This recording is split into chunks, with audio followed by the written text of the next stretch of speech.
If you've ever stood in front of an old timber building and wondered how its beams have stood exposed through rain, wind, frost, insects and time itself, well, you're not alone.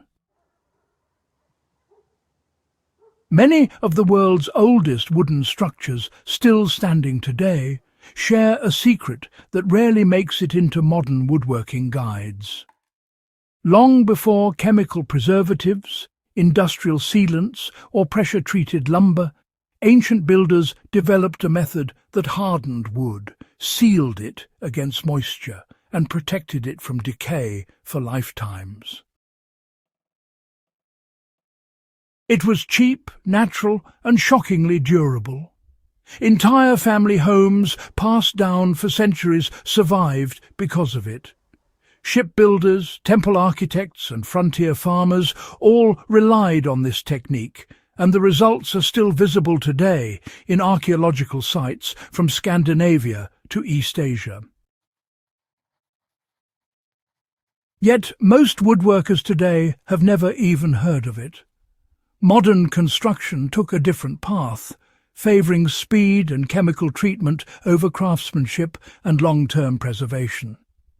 But for those who study history or actually work with wood, learning this method feels like uncovering a lost chapter of practical knowledge. And the best part is that you don't need specialized tools, rare materials, or industrial equipment to use it. You could put it into practice tomorrow and honestly, dramatically extend the lifespan of anything you build. That's what makes this trick so compelling. It blends ancient engineering with modern DIY practicality. So, let's get into what the method is, why it works, and exactly how you can apply it today. The method combines controlled charring with natural resins to create a permanent barrier against moisture and decay. The oldest written references to this technique appear in early Japanese and Scandinavian records, but the practice was widespread through Europe and parts of the Middle East.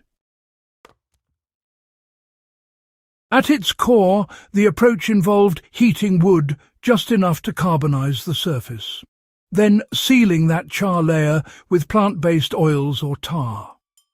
When done properly, the wood gained a hardened exterior that repelled water, blocked fungal growth, and resisted insects.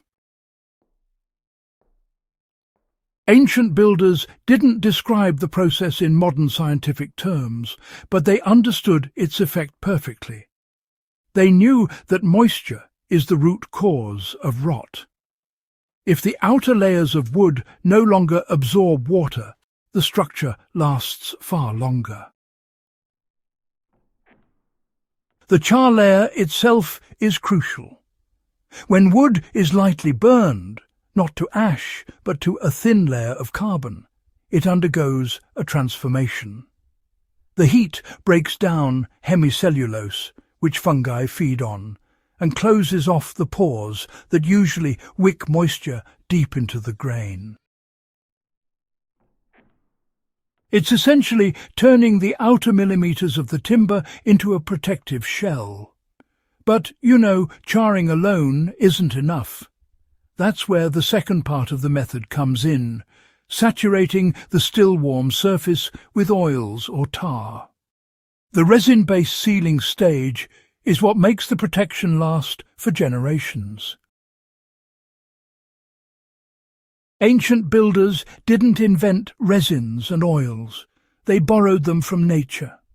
Pines produce resin because it resists rot, deters insects, and slows decay. Cultures around the world refined pine tar by gently heating resinous wood in sealed vessels, producing a thick liquid that penetrates deep into timber when applied hot. When that tar meets a charred surface, something remarkable happens. The microscopic cracks created by heat open long enough to draw the tar inward. As the wood cools, those cracks close, locking the tar in place. The result is a dense waterproof outer shell that fungi can't colonize and insects can't chew through. The process combines three natural defenses, carbon, resin and heat, into a nearly permanent barrier. That's why Viking ships survived salt water. It's why Japanese farmhouses still stand. It's why ancient granaries stayed intact even when surrounded by damp earth. In many cases, the wood treated this way wasn't sheltered. It was directly exposed to moisture and still endured. You can apply this ancient method today using simple tools and realistic steps. Begin with dry wood. Softwoods like pine or fir work especially well because they absorb resins more deeply, though hardwoods can benefit too. Using a propane torch, char the surface until it turns dark brown or black, but doesn't bubble or flake. This can be done evenly and steadily, moving the flame in consistent passes. After charring, allow the wood to cool slightly. Then use a stiff brush to remove loose soot. Next, heat your pine tar. You can do this in a metal pot over low heat until the tar becomes fluid enough to brush smoothly.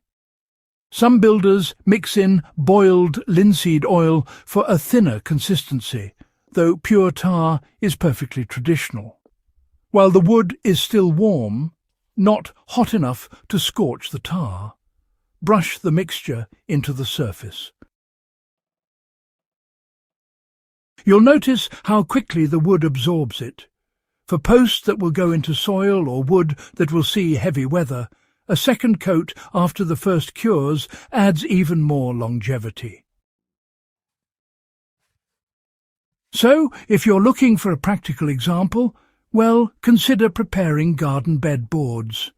Most folks, tend to use untreated wood and just accept that it'll rot in a few years. But using this method, you can actually create boards that might last for decades. All you have to do is char the inside and outside faces, brush them with hot tar, let them cure in the sun, and then, assemble them with stainless screws. Another great application is fence posts. Instead of using pressure-treated lumber that's filled with chemicals, you can char the bottom third of the post and seal it with tar. Many homesteaders use this approach, and honestly, their posts stay solid much longer than those hardware store alternatives. The reason this method faded isn't because it stopped working, but because industry replaced craftsmanship with convenience. Pressure-treated lumber made mass production simple, Chemical preservatives could be standardized, packaged and sold. The ancient method requires time, skill and manual labor. Not ideal for industrial scale, really.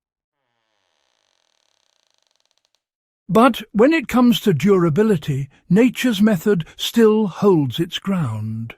In many cases, it outperforms modern treatments, especially when applied carefully. What you're learning here isn't a nostalgic technique or a niche craft. It's a practical, real-world preservation method backed by more than 1,000 years of successful use. And now you get to decide whether this knowledge becomes something you practice, pass down, and refine. If you enjoyed this deep dive and want more forgotten engineering brought back to life, Remember to subscribe to Thermal Vault and share this video with fellow history and survival enthusiasts. Your support keeps these ancient skills alive.